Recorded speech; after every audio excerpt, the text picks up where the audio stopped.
Aku, kata Nabi Muhammad, bukanlah seorang nabi yang diutus oleh Allah untuk melaknat seseorang, untuk mencaci seseorang. Akan tetapi beliau diutus oleh Allah Subhanahu wa taala rahmatan lil alamin, sebagai pembawa rahmat. Wa innama ana rahmatul muhda, akulah sang rahmat yang dihidayahkan, yang dihadiahkan oleh Allah Subhanahu wa taala kepada umat kita, umat Nabi besar Muhammad sallallahu alaihi wasallam.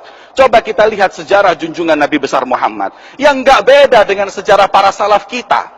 Rasul sallallahu alaihi wasallam ketika Fathu Makkah, masuk di kota Mekah, dikuasai kota Mekah tersebut, orang-orang yang dahulu mencaci Nabi Muhammad, yang melukai Nabi Muhammad, mereka pada takut datang kepada Rasul yang pasti ini kita akan diinjak, dicaci, mungkin bahkan dibalas dendam. Tapi apa kata Nabi Muhammad SAW? Idhabu fa'antumut tulaqa.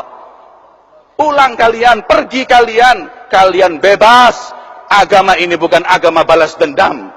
Agama ini bukan agama mencaci, menghina seseorang. Itulah yang dicontoh oleh para sahabat dan ahli bait Nabi Muhammad SAW.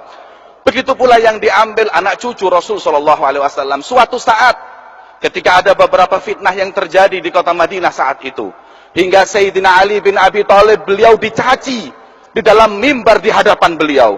Kemudian saat itu Sayyidina Hasan bin Ali, beliau berkata, "Ya Abi, wahai ayahku, apakah kau diam, kau bungkam kepada orang yang mencacimu? Kenapa kau enggak jawab? Kenapa kau enggak ikut mencaci? Kenapa kau enggak melaknat pula sebagaimana dia melaknatmu, wahai ayahku Ali bin Abi Thalib?" Apa jawab beliau Sayyidina Ali bin Abi Thalib? "Ya waladi Hasan, wahai Hasan anakku, min mata, dari kapan kau lihat jadduka Muhammad sallallahu alaihi wasallam yasub wa yal'an? Pernah kau lihat kakekmu Rasulullah mencaci, melaknat? Enggak. Kau pernah lihat aku mencaci dan melaknat? Tidak. Terus kalau kau ingin mencaci, melaknat, ikut jalan siapa kau? Kita adalah thariqah ahlul bait, jalan keluarga suci Nabi Muhammad SAW, yang enggak kenal mencaci dan dendam kepada siapapun. Diikuti oleh anak cucunya Sayyidina Ali Zainal Abidin radhiyallahu taala anhu. Ketika Sayyidina Ali Zainal Abidin, beliau suatu saat difitnah oleh seseorang. Beliau datang di masjid. Datang seseorang yang waktu itu ingin membayar utang kepada seseorang. Sampai di masjid, lupa uangnya enggak ke bawah. Ketika sampai di masjid, sholat, mau bayar utang, dilihat uangnya nggak ada. Maka dilihat orang yang tadi masuk masjid pertama adalah orang ini. Kemudian dia datangi dan berkata kepada orang tersebut, "Yeh mas, udah jangan pura-pura sholat. Selesaiin sholat, bayar uangnya. Kembalikan uang yang kau curi." Maka kata beliau, "Ya udah, nggak usah marah, ustur. Tutuplah aib itu. Maka berapa uang yang kau ingin ambil, monggo silahkan pulang ke rumah, aku berikan uang tersebut." Ayo cepat. Pulang Sayyidina Ali Zainal Abidin sampai ke rumahnya. Sesampai di rumahnya, beliau ambil uang tersebut. Ini uangnya. Setelah diberikan uang tersebut oleh orang tersebut, hati-hati, lain kali jangan diulangi lagi curi uang orang. Beliau pun pulang. Kemudian ketika dibayarkan sampai di rumahnya, istrinya mengingatkan, "Wahai fulan, katanya tadi mau berangkat ke masjid juga mau bayar utang, kenapa uangnya ditinggal?" "Hah? Uang ketinggalan?" "Iya." Subhanallah. Ini orang apa malaikat? Dicaci, diam. Difitnah, diam. Bahkan dia bagi atau dia kasih uang tersebut. Ketika orang tersebut kemudian ketakutan, subhanallah, saya memfitnah seseorang, menuduh seseorang, kembali ke rumah orang tersebut. Tapi orang itu ketika belum masuk ke rumah Sayyidina Ali Zainal Abidin, beliau menunggu seseorang yang lewat dahulu. Kemudian ada seseorang yang lewat dan berkata, "Wahai fulan, tahukah kau liman rabbu hadzal manzil? Pemilik rumah ini siapa? Ama ta'rif hadzal bait? Kau nggak tahu ini rumah siapa?" "Nggak tahu." "Kalau kau nggak tahu rumah siapa ini, berarti kau masuk Mekah nggak tahu di mana Ka'bah. Ini rumah Ali Zainal Abidin, anak Husain Ummu Fatimah Zahra binti Rasul."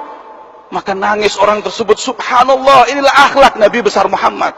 Kemudian dia ketuk pintu meminta maaf sambil menangis. "Wahai cucu Rasulullah, maafkanlah aku." Maka beliau nggak mengatakan, lain kali jangan diulangi. Beliau mengatakan, "Samahtu, aku telah memaafkan kamu, wahai orang yang menuduhku semenjak awal kau menuduhku di masjid." Nggak pakai nunggu ketika pulang. Subhanallah, itulah akhlak suci yang dicontohkan oleh mereka orang-orang yang mulia. Hingga suatu saat Al-Habib Muhammad bin Abdullah Al-Haddar, peristiwa persis seperti itu ketika terjadi di Baydha.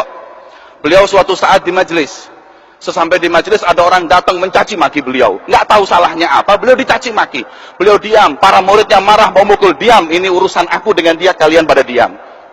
Setelah selesai, beberapa hari kemudian beliau itu datang. 3 hari kemudian orang tadi yang terkena fitnah, yang marah-marah di masjid, datang ke rumah Habib Muhammad bin Abdullah Al-Haddad. Kemudian ketika sampai di rumah Habib Muhammad bin Abdullah Al-Haddad, sesampainya beliau di sana mengatakan, wahai Habib, aku minta maaf, aku kena fitnah, yang melakukan bukan kamu, dan aku telah menuduhmu, mencaci makimu depan orang.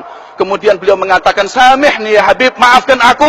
Beliau mengatakan, samahtuk min dzalikal yum, aku maafkan kau dari 3 hari yang lalu, dan sampai detik ini aku masih nyesel. Apa yang membuatku menyesal? Karena aku memaafkanmu bukan di masjid tapi di rumahku. Berapa langkah yang terlewatkan atasku, berapa menit aku telat memaafkanmu. Dan aku jauh dari akhlak Ali Zainal Abidin, kakekku. Kalau Ali Zainal Abidin, kakekku, di waktu dia dicaci, di situ dia memaafkan. Kalau aku masih telat berapa menit dan aku pulang ke rumahku, baru aku maafkan kau. Itulah akhlak mulia para sahabat, akhlak mulia para ahlul bait Nabi Muhammad SAW.